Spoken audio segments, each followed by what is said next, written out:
Bonjour à tous, on se retrouve pour une nouvelle position avec ici le trait pour les blancs qui ont donné une qualité je crois, puisqu'il y a dame tour fou cavalier contre dame de tour fou, donc une tour contre un cavalier, euh, et une attaque quand même, hein, puisque on remarque évidemment les rois qui sont sur des côtés opposés, donc des rocs opposés, donc ça permet évidemment des attaques sur le roi de Herse en direction du roi pour l'ouverture des lignes. On voit le fou d'ailleurs qui est venu peut-être se sacrifier contre un pion déjà, et les blancs qui vont continuer à essayer de créer une attaque sur le roi noir. Alors le coup forcé, ce serait certainement le coup de fou prend pion en G6, mais ça ne semble pas donner grand chose après pion prend G6. Après on pourrait faire H5 pour essayer d'ouvrir une ligne, mais dans ces cas-là les noirs pourraient certainement bloquer avec le coup G5, hein. D'où le prochain coup des blancs d'ailleurs, hein, qui va menacer en fait cette idée qui est de toujours d'ouvrir des lignes en direction du roi adverse pour attaquer le roi.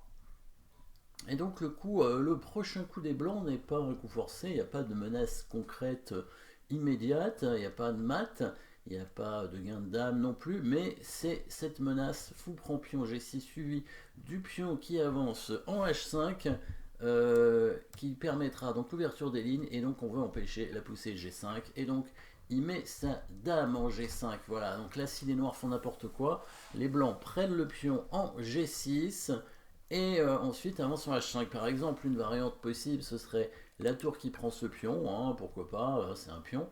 Hop, fou prend G6, et l'idée c'est H5 derrière. Évidemment, s'il prend le pion, il est mat tout de suite, hein, dame G7 ou tour prend H5. Et s'il fait un échec ici, on peut probablement bouger le roi, mais le mieux c'est simplement de couvrir avec le cavalier, parce que comme il y a une menace de mat, hein, il peut pas ne pas faire échec. S'il fait échec, on prend sa tour, et puis il est toujours menacé de mat, hein.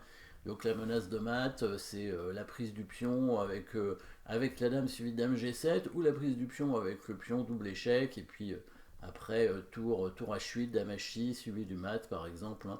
Donc par exemple, si la dame vient en E8 pour défendre le pion, on ferait pion prend G6, double échec, roi G8. Bon, il y a F7 qui gagne la dame, mais on va mater comme ça, c'est mieux, évidemment.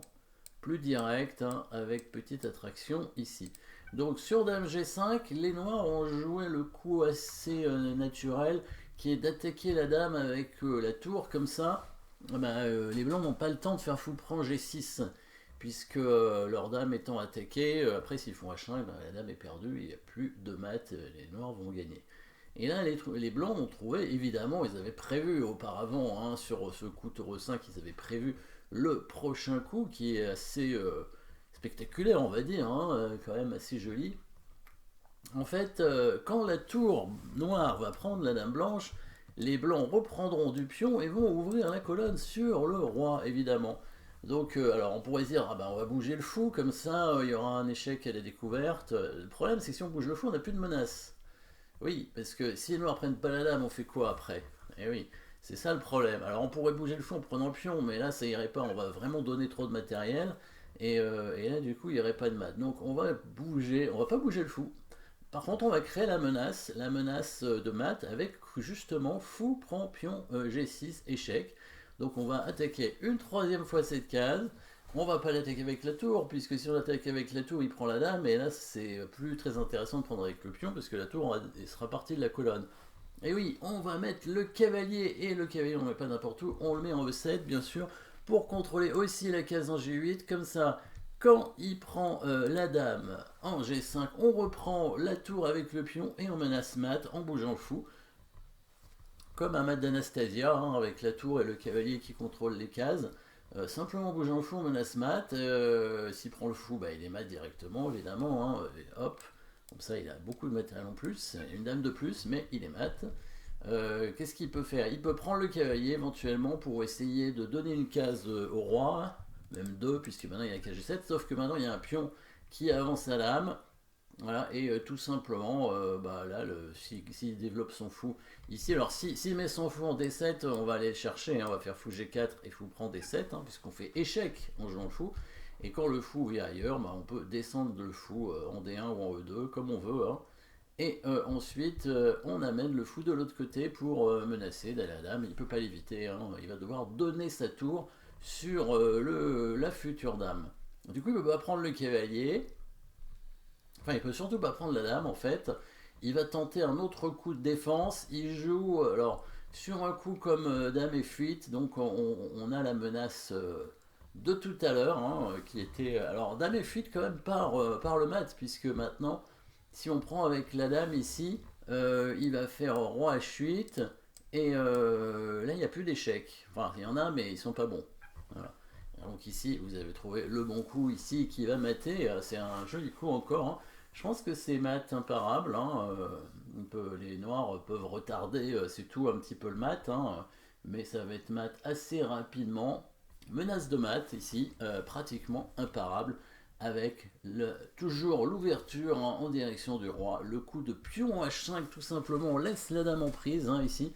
Puisque s'il prend la dame, pion prend G6 et c'est mat, double échec, mat, le roi n'a pas de case.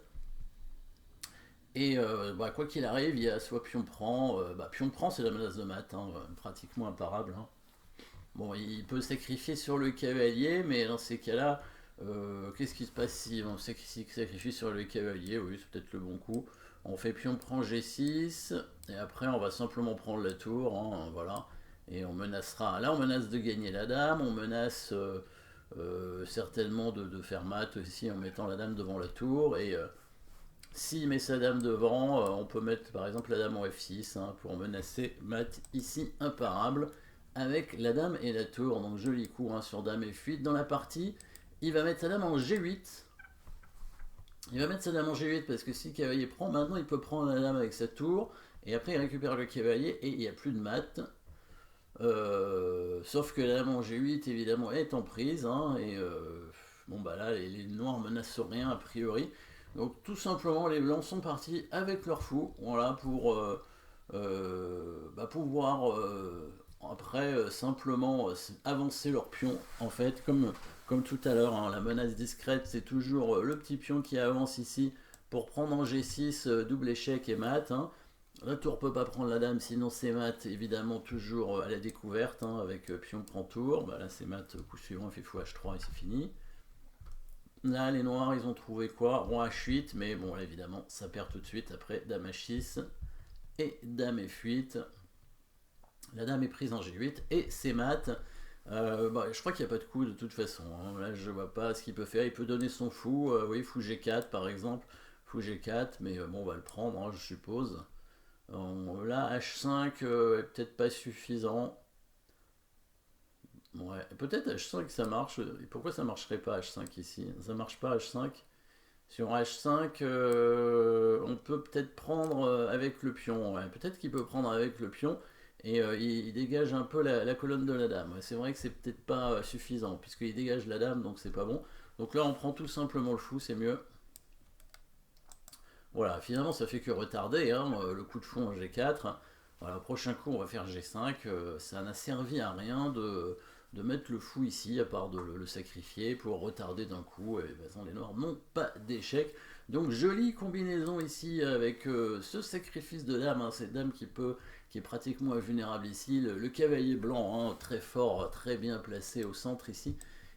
Qui vaut une tour, hein, dans cette position. Et puis le roi noir qui est attaqué dans des rocs opposés comme ça, hein, quand le roi est ouvert, évidemment, il peut y avoir des attaques très fortes. Il y avait quand même encore beaucoup de pièces sur l'échiquier, dame, tour, fou, cavalier, c'est beaucoup. Surtout qu'il y a un pion très avancé, hein, qui fait office d'une pièce aussi, hein, ce pion très bien placé. Voilà, merci d'avoir suivi cette position. N'oubliez pas de vous abonner et à très bientôt.